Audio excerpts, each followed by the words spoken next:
Learning একাডেমিতে সবাইকে স্বাগত। আজকে দেখো ক্লাস 9 লেসন 11 যে টেক্সটটা রয়েছে দ্য এক্স আর কে নারায়ণের লেখা, এর ইউনিট 1টা আজকে আমরা ওয়ার্ড বাই ওয়ার্ড পড়বো। দেখো বলছে রসিপুরম Krishnaswami Narayan 1906 to 2001 was one of the foremost Indian writers in English। অর্থাৎ কে ছিলেন? রসিপুরম কৃষ্ণস্বামী নারায়ণ কে ছিলেন? একজন ফরমোস্ট অর্থাৎ ভারতীয়দের মধ্যে সর্বপ্রথম কে ছিলেন? একজন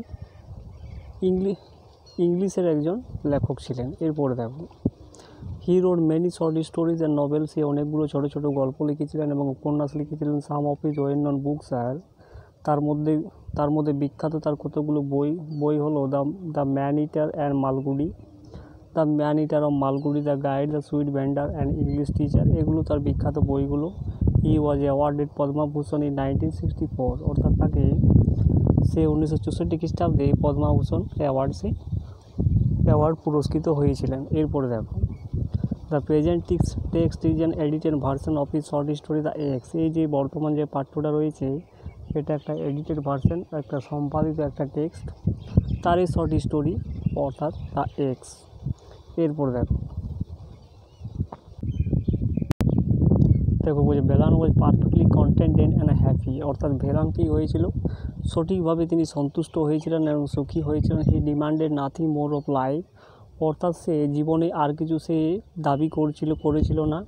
as far as he could see, সে যতদূর পর্যন্ত দেখতে পারতো, the people in the big house to seem to be equally at peace with life.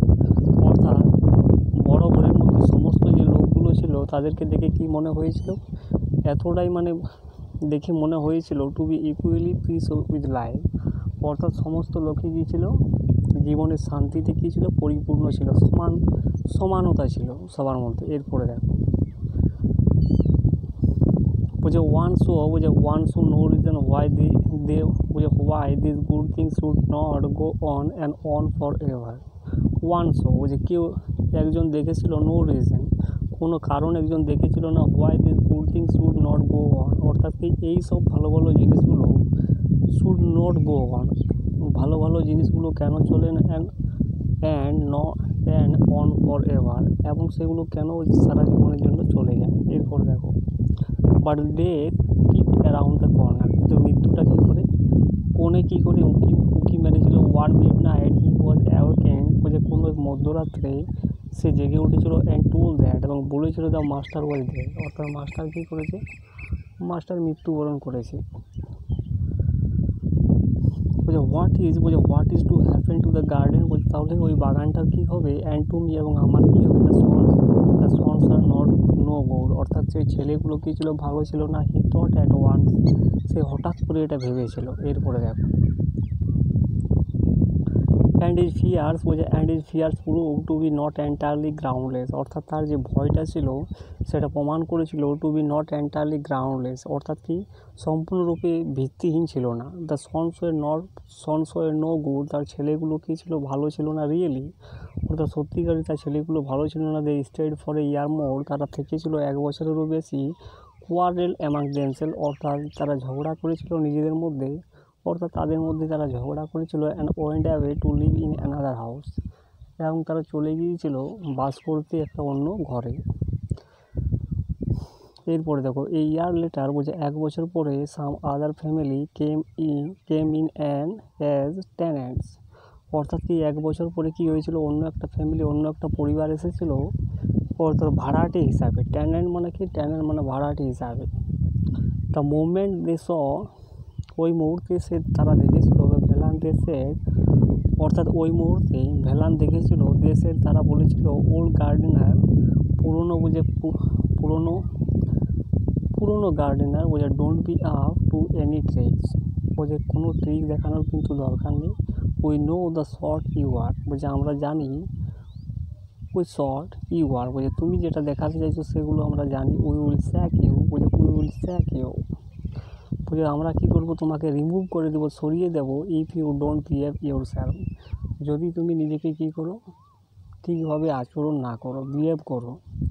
Velan found life intolerable, Velan খুঁজে পেয়েছিল জীবনটাকে অসহ্যনীয়ভাবে সে খুঁজে পেয়েছিল। অসহ্যনীয় মানে যেটাকে সহন করা যাচ্ছে না, সহ্য করা যাচ্ছে না, সেইভাবে তিনি খুঁজে পেয়েছিলেন। বলছে this people had no regard for a garden, এই লোকগুলোর কী ছিল, ওই বাগানটার প্রতি কোনো রিগার্ড ছিল না, অর্থাৎ কোনো যত্ন ছিল না, কোনো সতর্কবার্তা ছিল না। এরপরে দেখো বলছে ফরচুন হাওয়ার সুন ফেভার্ড হিম, ভাগ্যটা কী হলো, যাই হোক ফেভার্ড হিম বলছে তার পক্ষে কী করলো, তার পক্ষে চলে এলো।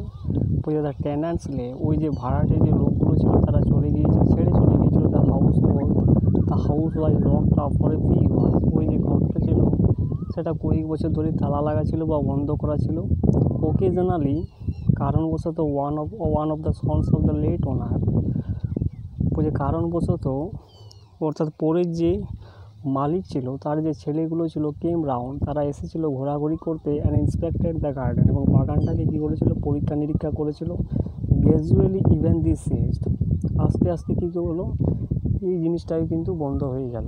এরপরে দেখো বলছে they left the keys of the house with Velan, তারা কী করেছিল, ওই যে বাড়ির যে চাবিগুলো ছিল তারা কী করেছিল, ভেলানকে দিয়ে দিয়েছিল। ওকেজনালি প্রসপেক্টিভ টেন্যান্ট কেম ডাউন, বলছে কারণবশত এই প্রসপেক্টিভ টেন্যান্ট অর্থাৎ সম্পদশালী একজন ভাড়াটে এসেছিল। হ্যাড দ্য হাউস ওপেন, এবং কী করেছিল, ওই বাড়িটাকে খুলেছিল আপনার রিমার্কিং দ্যাট, এবং সে চলে গিয়েছিল এটা উল্লেখ করে that it was A ruins, এটা নষ্ট হয়ে গেছে। রুইন্স মানে নষ্ট হয়ে যাওয়া। এই ইয়ার লেটার অ্যানাদার টেন্যান্টকে, এক বছর পরে আবার অন্য একটা ভাড়াটে লোক এসেছিলো। অ্যান্ড দেন অ্যানাদার, এবং তারপরে আরেকজন এসেছিলো। অ্যান্ড দেন থার্ড, এবং তারপরে কী করেছিল, তৃতীয়জন এসেছিলো। No one remained for more than a few months, বলছে কেউ ওই এক মাসের বেশি কী করেছিল, টিকতে পেরেছিল না। এরপরে দেখো and then the house acquired the reputation of being haunted, এবং তারপরে বাড়িটা কী হয়েছিল, বাড়িটা অর্জন করেছিল the reputation of being haunted, অর্থাৎ ভূত প্রেতের একটা রেপুটেশন কী করেছিল, বাড়িটা অর্জন করে ফেলেছিল।